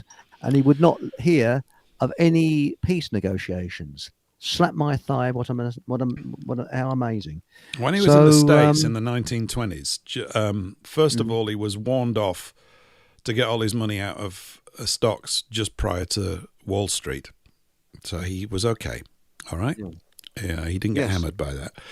But before I think during the 1920s is when he was pulled into it. They obviously had earmarked him as a man susceptible to bribery, which he was. Because he was a profligate spender. He was a drunk. He was a sodomite, and he ticked every box in terms of being controllable. And he was intelligent, and he was articulate, and unfortunately, he used his intelligence and articulation to bring about ruin. And I think, but when he was there, before they fully got him over to his side, he was hit by a car in New York. All right, there was a little warning shot across his bows. That's the way I read it. Yes. Yeah. Yes, it does. It's a bit like Farage with a plane crash, doesn't it? Yep. Allegedly, these things, these things happen, and so that's what I'm saying. If you go into that space, forget it. Anybody that's in that space, forget them. I include everybody in America as well. Trump, the lot, Putin, every single one of them. What, you think just one guy can do what he likes? It's just childish. It's complete nonsense. They've got poisoners, they've got threateners, they've got a whole battalion of people, scum, that will do anything for money. Quite happy to assassinate people. Love it. That's their job. They'll do it as well. And they let you know that they're going to do it. I think I mentioned to you before, the guy that showed me a lot about banking, and he did have integrity, but he was kind of sociopathic as well, I think, in retrospect, looking at him. He had a very cold part of his personality, which when you were in the presence of it was not particularly fun. Let's put it that way. There was no palling around. It was kind of, what? I thought we were sort of building something together, and he got really clear at times that that wasn't the case. But I remember him telling me that whenever he was doing financial contracts with people, and these for to do with government treasury bonds and the purchase thereof, so things upward of $1 billion, hundreds of millions, these sheets of paper, it's complete madness. At least he was decent enough to tell me how it all worked and how he hated it, but he was involved in it, almost like a cuckoo in their nest. But he told me, he said, everybody that he does a deal with, he had something on. I said, what do you mean? He said, personal information. He said, it's awful. He said, I'm telling you, he said, it's awful that we have to do this. He said, but if we don't do it, these people will welch on the deal. And I can't have that. It's just not going to happen ever. And it never did. Because they receive a communication, a letter, something, whatever you can imagine, right? Something highly unpleasant is going to happen if you don't follow through with what you're contracted to do, and you will follow through with it. And they would bring to bear all sorts of pressure on people. And this is really the milieu that the politicians are floating around in. I mentioned it. I was on Ria's show on Sunday, which was a lot of fun. Really good slot. I'm on there every couple of weeks. Really enjoy it. It's very different sort of pace to what we're talking about now. Different sort of structure. Works in a different way, and has got a lot of merit because of that. It's good fun. And Liz Truss has just done another interview with the Daily Express about 10 days ago. And I've got to give her a due. She's calling it out as it is. And what I think the interviewer is criticising Rachel Reeves.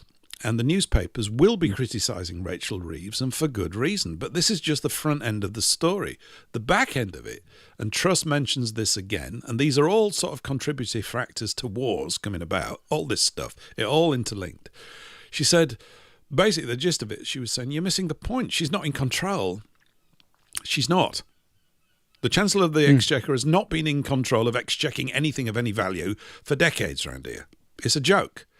And so without anybody understanding who's really in charge, where they live, what their inside leg measurement is, and all that kind of stuff, the civil service and then these permanent secretaries, there's 38 of them or something, who never get fired, and the governors of the Bank of England, who are a private cartel owned by families elsewhere in the world, same with the Federal Reserve, basically can put so much pressure on a national economy that politicians who are in the economic departments, by definition, have to lie to the people so that they don't come in harm's way. You know, maybe there's some merit in an argument to say, look, we need to forgive the politicians. I know this sounds ridiculous, right? We need to forgive them. But the forgiveness has to be a communication that goes along the lines of, we understand that you're not in power. We understand that you can't say that because you've got an act to keep up. We understand that you're going to keep lying to us because you're compelled to do that, because if not, your life will be threatened. We suggest you leave. And this is why participation in democracy is a terrible thing, because it keeps this story, this fiction going, it seems to me, in the minds and hearts of the people. They think, well, this is genuine. See, I voted for that party and they're not doing what they promised to do. Of course not. They can't. They can't do it. They never can. And they won't last very long if they do it. That's the thing. I mean, I think there was a comedian that said that when a president is elected into the United States, they're shown into a room that's full of cigar smoke, and they show a film of Kennedy shot from a different angle of him being assassinated. And then they turn the film off and they turn around. Any questions, Mr. President? No, just what my agenda is, I think, is the punchline, isn't it? Yes. I think he does a bill. I've forgotten his name. He died in his early 30s. Brilliant guy. I'm seeing his face and I can't get his name. Texan he was. A Texan. Great guy. I think he was from Texas. Wonderful. Very funny guy. Very sharp. He made a big name over here. If he died of I don't think he was getting as much traction in the States. He came over here in the 90s and got like almost a cult following here. Very sharp, very bright guy, very warm, connected personality, just a good lad. You know, really good. I can't remember his bloody name. And that's it. I mean, when you look at that, more people have been killed by their own governments and all the wars put together. That really makes you question what is really going on. And that is a fact. By logical extension, Eric, given that what you've said is true, and I completely agree it is, if more people have been killed by governments, but governments are controlled by private cartel of banks, who's the causative force of all this conflict? By logical deduction, it's the private ownership of banks. That's the problem. Interestingly, in this interview with Liz Truss, the goofy interviewer, it's the only way to describe him, right? Well, it is. It's asinine. It's perfect. It's like, it was like a high school kid. It was really, I'm going, what? You know, has anybody... Well, the journalists in the past, at least if they were seasoned, they had something about them, right? Even if they were bullshitting in a more sophisticated way. Yeah, but this is just sort of like larking around stuff. And she says to him about, you know, she's talking about Andrew Bailey, who was the current governor of the bank. And she's saying they're all globalists. That's why you can't stop the migration problem, because they want it. They want it. The banks want it, right? So what the banks want, they always get, because they've got so much power to coerce and buckle the lives of any opposition in that way. We've got to find a different way of dealing with this. Anyway, she puts a question. She said, who do you want in charge? She said, the governors of the Bank of England or the government? And he said, well, I don't trust the government. I said, they don't know anything about banking, so the bankers. She says to him, well, you're a globalist then. He starts laughing, you know. I think the penny might have dropped. It looked as though it had taken an hour. You know, you're a globalist. That's what you want that. You see, if democratic electing of politicians has got any worth at all, and it doesn't, by the way, but if it did, then your government would be in charge of the bank, and it would make decisions that could keep the bulk of its civilization out of harm's way. But it doesn't do that because it's not. And I think, you know, because this stuff is not taught at school or university or anywhere, and I think in my lifetime, and yours, Eric, it won't be, except in spaces like this, we can't expect to see any change in the type of individuals that go into politics or that go into banking. There isn't going to be one. The system is working perfectly for them. And one of the it's perfect. Works perfect. They've got everybody thinking that democracy is somehow good, both here in the States and here and across Europe. People report on elections as if they're going to make any difference at all. They never, ever, ever have. Ever. They don't. because the government is always remains in charge in the background. And those are the people we've got to get. They need to be in the newspapers. Unfortunately, we can't do that because they own the newspapers. So that's why they never appear in them. But at least we're a bit closer to the nub of the naughtiness, as it were. That's right. I think we are. Even so, I'm optimistic because throughout history, the unexpected usually crops up to change the course of history. For example, when Mao was in power in China, people thought we're never going to get rid of all this. Well, all right, China is still totalitarian, but people are at least a little bit freer. And I might be talking out the back of my neck because I haven't been to China, but they appear to be a little bit freer than they were under Mao. Even though they've got this ID system and all this load of crap that's ruling them. But I think that things do change in a natural way that we don't expect.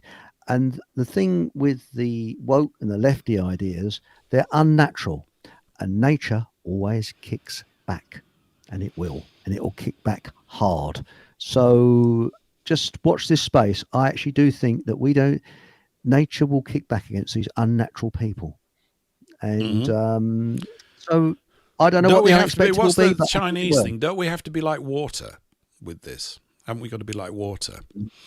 There's some bit of Chinese wisdom about acting like water, fluid. You got to move around it, and it is. We've got to become like damp, like fungus in a building. Suddenly, they think they're in charge of it, and they're going one day, and there's just mold everywhere, and it's us popping up in little clusters all over their building. I'm going, yep, it's nature. Nature will assist us if we can stay open to it. I think, and intelligent enough to stay calm and not pick fights that we can't win. There's a big history of that. Form. Yeah. And sorry, I didn't mean to it's fine. Get cut in on you, but also form hubs where we eventually ignore government out of existence. Mm-hmm. So for survival, we form little tribes or hubs where we are becoming aimed for being self-supporting. We can't be 100% self-supporting, but we'll endeavour to be as self-supporting as possible. Similar to what Richard Vobes is doing, where he's got a plot of land and he's growing his own food. And I think that there are little areas where I think we've got optimism. And as you said some time ago, can you imagine if just a fraction of the wealth that these usury scammers, such as the Rothschilds, have got, was put into the third world? I think we'd have boats going across the channel going the opposite way with illegal immigrants scurrying to get back home. And a little glimmer of hope was that vehicle that they was making in Kenya. Unfortunately, I think it's gone bust, hasn't it, the firm now? You're saying that electric car that would beat $5,000 for an electric car. Simply put together. Very good range. It was destroyed. I'm going to say it's destroyed by economic warfare. This is the thing. So you've got people creating amazing stuff. I came across something yesterday. There's a British firm called, I think it's YASA, funny name, YASA or something like that. Electric engines. You say, I'm not against electric vehicles per se. I'm against the fact that they're going to be augmented to be used as part of the control system, which is obviously the whole reason why they're pushing them, right? The idea of an electric engine is cool.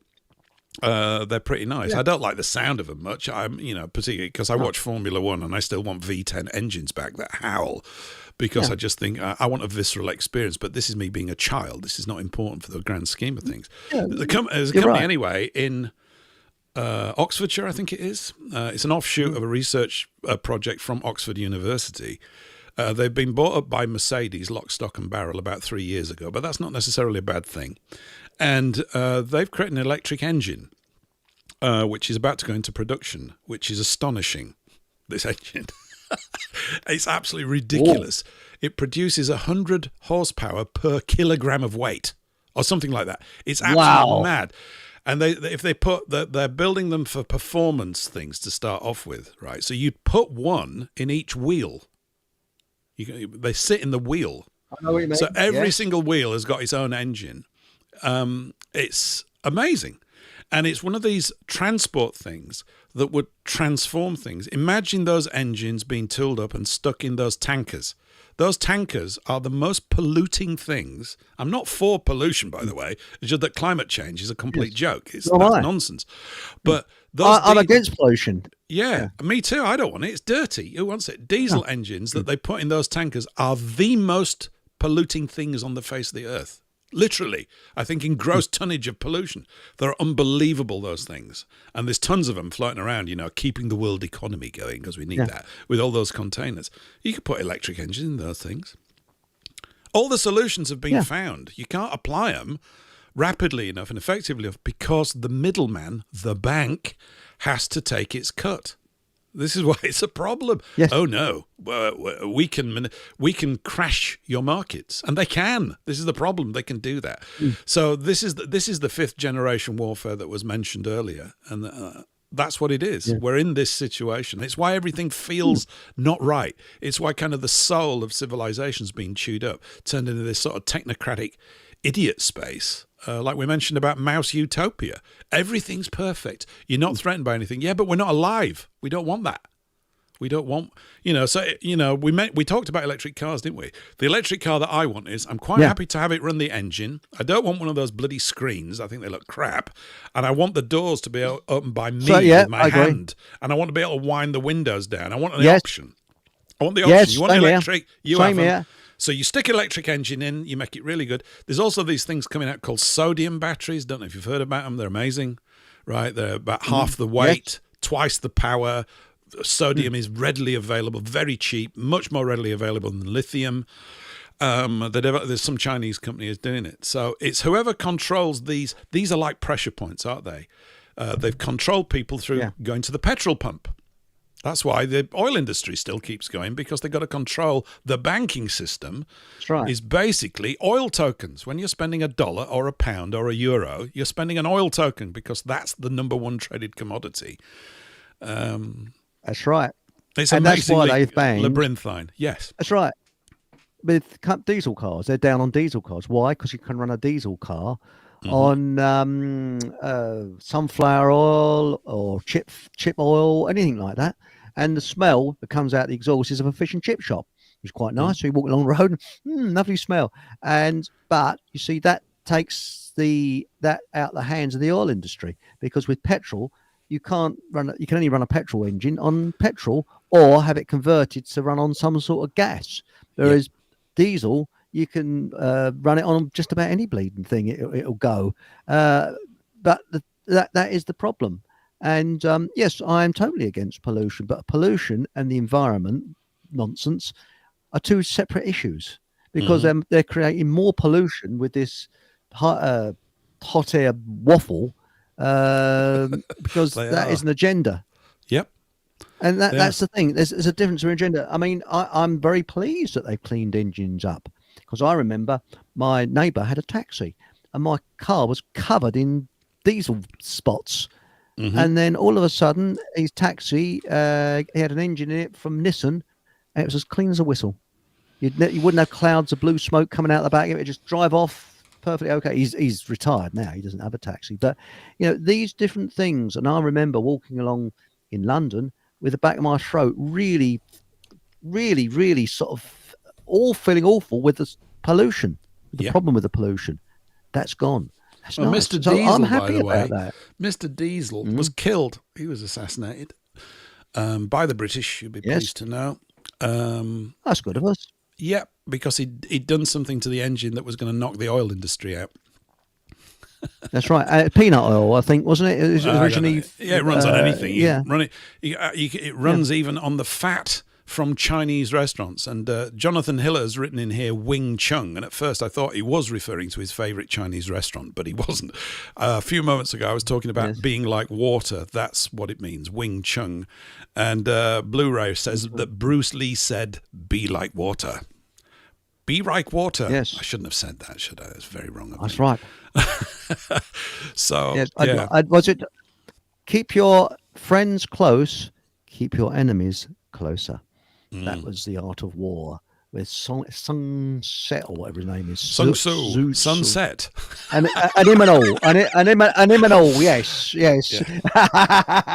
There's a wonderful, there's a great tale of Sun Tzu. We're veering off a little bit here. Actually, it is about warfare, because Sun Tzu's very interesting stuff. It's a book everybody should have, I think, The Art of War.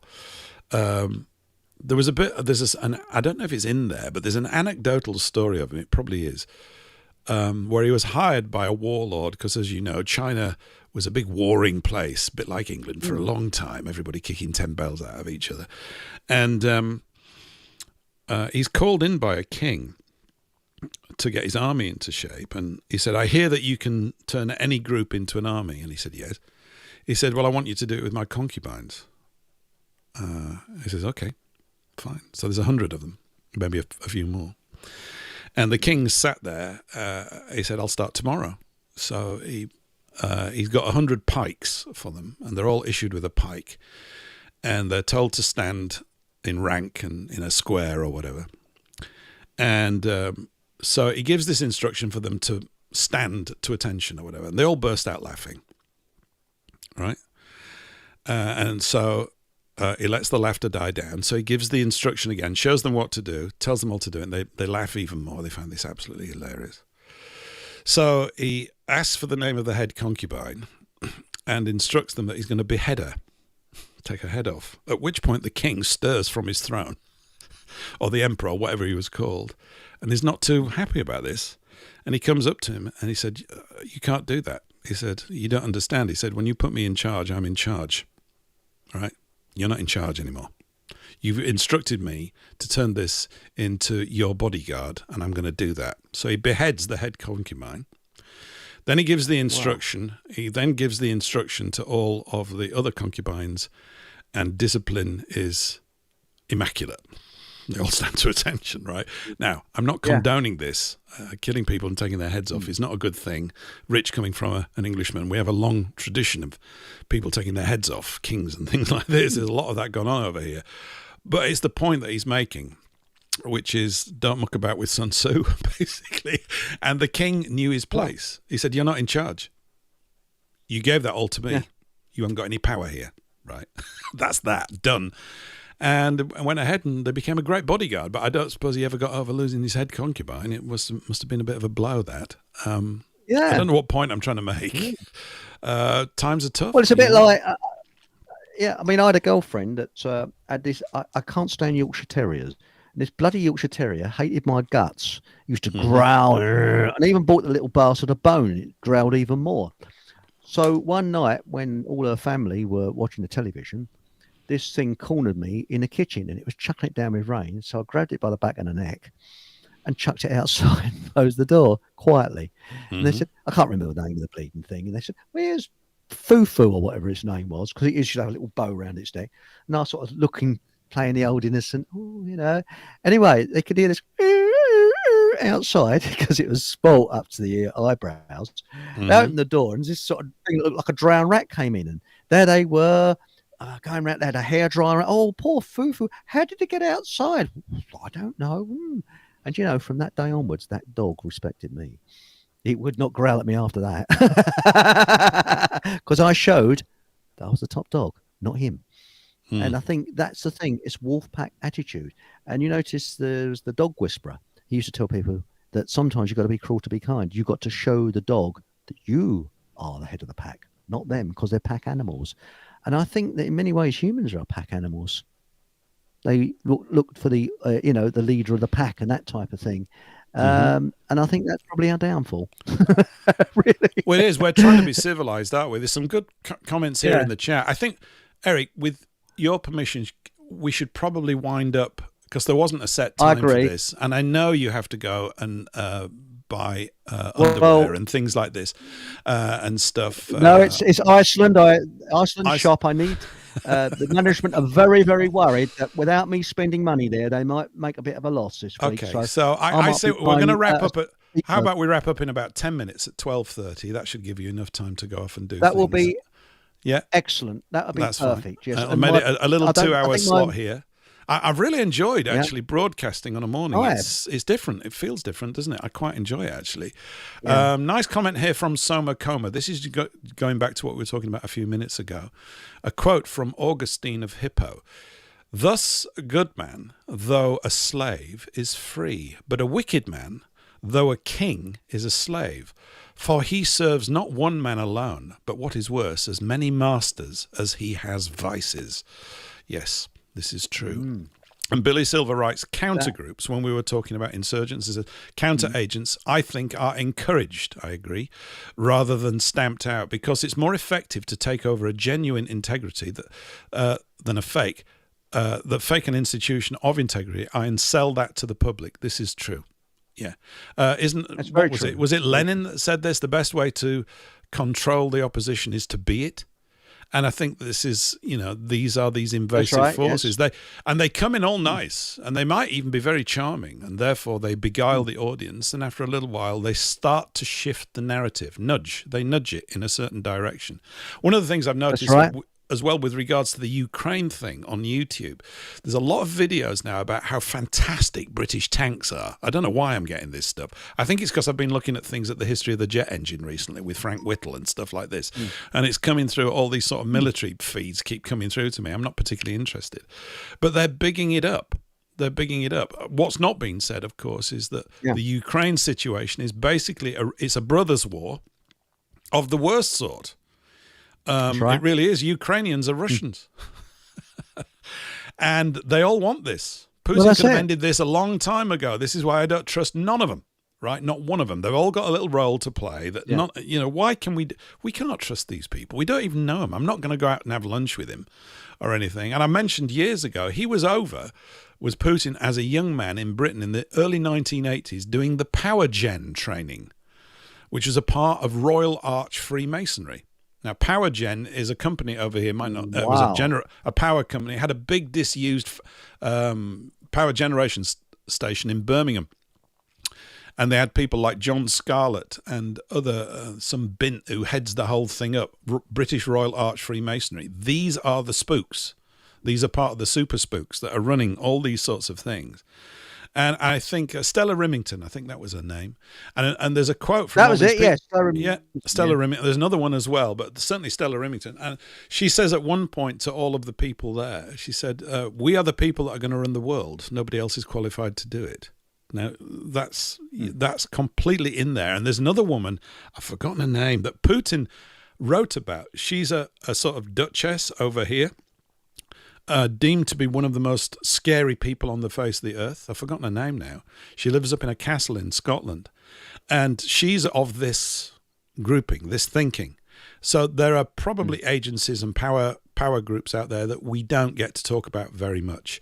But these are long-standing. Even saw something the other day, you know about the interrelated bloodlines of all these things. Like, they're all related to the same people. George Washington in the States was related to them. They're all by blood. The Bush family, all of this stuff.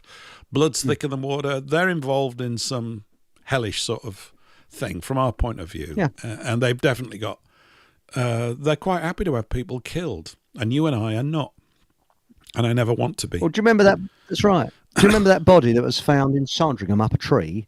And this was a number of years ago when Phil the Greek was still alive.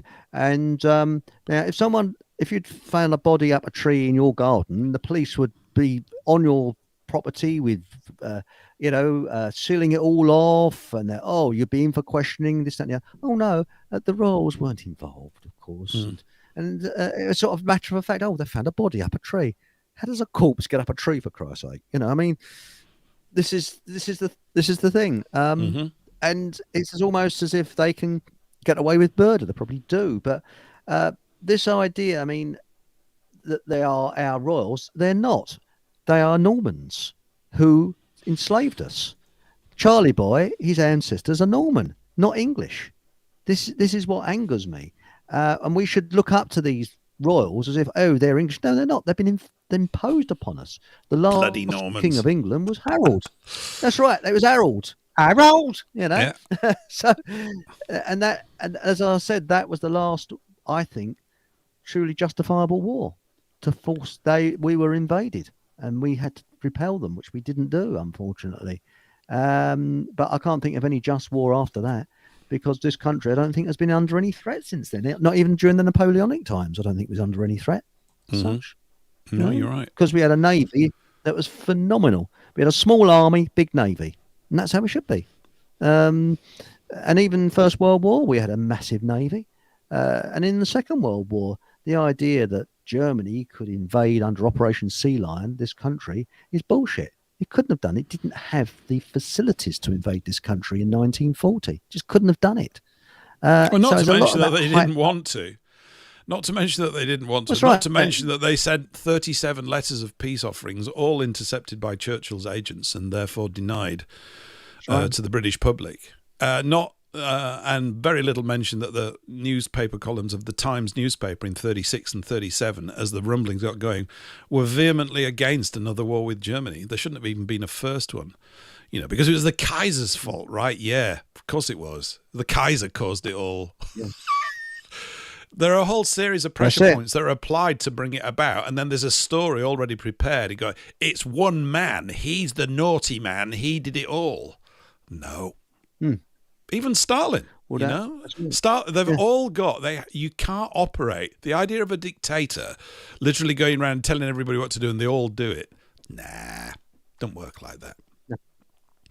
But they reckon, I don't know, they reckon a lot was hyped up about Stalin, even though he was a bastard and killed many. He was not a nice man, he was a cruel man. Very cruel, but they reckon Trotsky hated his guts. The bloke we got the ice pick through the head, I think. Yeah, he did. And historians have hooked on to what Trotsky said about Stalin. So we really don't know. That's the real fact. Well, I think the thing with Trotsky is he was Rothschild's placeman, and that's why. I mean, the a document worth. I forgot the name of it. Red Symphony. So I haven't forgotten the name of it. There's a document called Red Symphony, which anybody interested in this, I suggest you get a copy. There's a researcher down in Australia that's got a copy. You'll probably find a lot of links to it as well on Henry Mackow's site at henrymacow.com with a K. It's a tremendous document because it basically shows you, again, the financial element. It's always the financial element that's involved. And Trotsky was supposed to take over Russia because communism is a banker's creation. It's created, augmented, and supported by bankers. Because communism is their ultimate goal, which is what globalism is, which is that you've got the entire population linked into income tax, and therefore you can control the entire country by controlling their income tax situation. That's what it's about. It's not, don't really pay for anything much. It's a control mechanism like all of these things. So, they didn't reckon on Stalin. And this is why, to a great degree, why they allowed Germany to rearm, even though they needed to anyway, because the idea was that they would act as a bulwark against Stalin controlling their pet project and not their guy. It's bizarre. I mean, it's labyrinthine. It's non-stop, this stuff. You'll never get to the bottom of it. Who'd want to? I think. We won't know, and nor the next generation. I think when you look at what is still hidden away in the vaults, and especially with Rudolf Hess in 1941 when he came to Great Britain, that is still under lock and key. We still do not know a lot about what went on with Rudolf Hess. No. But I know the late, great Dave Starbuck reckons it wasn't Hess that was actually in Spandau. I don't know, but he reckons it wasn't Hess. And he said I guess that, as I said, my school friend, I went to school with this guy, owns the castle that Hess stayed at when he flew into Scotland.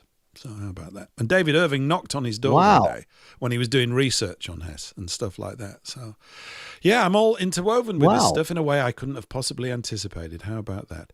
So, anyway, Eric, we're coming towards the end here. I was going to mention one last thing. There's a film coming out about Goebbels with Russell Crowe, so if you want your latest standard mainstream propaganda, I'm prejudging, which is a terrible, evil thing, but I'm expecting it to be that. Line up and see that. Russell Crowe's great in most of the things that he's in. Apparently he's lost some weight for this role. He would have had to, actually, because Goering lost he plays Goering. It's all about Nuremberg. Which, of course, I'm going to be rather scathing. Having read Irving's book on Nuremberg, That's right. And also that letter that Goring sent to Churchill at the end of the war, basically accusing Churchill of causing it. And I'm kind of more on Goring's side with regards to that. There we go. So, listen, I'm going to play out with... I played this the other day, but it's such a nice tune, and it's old BBC stuff. We're going to play In Party Mood again by Jack Strachey. You know, it's Housewives' Choice. Oh, brilliant. Yeah, we're just going up to 12:30. It's time for a cup of tea here in England. I don't know what it's time for in America. Probably your second or third cup of coffee. It's just coming up to 7:30 Eastern time. So if you've been able to join us, well done for being up early and all that kind of stuff. This was an impromptu thing. I've enjoyed it so much. I've got to think about... working a show in at this time of the week, a morning show. I enjoy this better, actually, to be quite honest. The night stuff. You're more wide awake, because I find I get very knackered about sort of about 10:30. Yeah. But I mean, last night I was a bit knackered, so when I go to bed, I just straight my head hit the pillow, boom, I was out. So anyway, yes. Eric, it's been great. I wish you a good time at Iceland. I hope you get your foodstuffs and all that kind of stuff. Everybody in YouTube and Rumble that managed to find us this morning, we've had a decent little crowd in. It's not really been publicised much. We wanted to do it, of course, because it's the 11th of the 11th, and it is in remembrance of all people that have had their lives cut short due to the causes of war. We've talked around a lot of other things as well, but it's been great to have your company this morning and now this afternoon here in. And maybe we'll start doing a regular sort of, I don't know, late brunch show, second breakfast show, or something like that, as the Hobbits would say. Second breakfast, yeah. Second breakfast. Anyway, playing you out with a good old classic from old British radio, from British Light Radio in the 50s. This is In Party Mood, which, of course, you can't say that we're necessarily in that, but it's such a charming little tune. Housewives everywhere, get your dusters out, ready to go. Ready to go. And put the kettle on, and we'll see you on Thursday. Where are we now? Tuesday morning. So we'll be here Thursday, 8 p.m. in the UK, 3 p.m. US Eastern for Paul English Live. We'll be doing that. Eric will probably be here, I'm hoping, on Thursday. So we'll carry on some of these things. Have a good rest of day and a good rest of week. We'll see you in a couple of days. Here's Jack Strachey.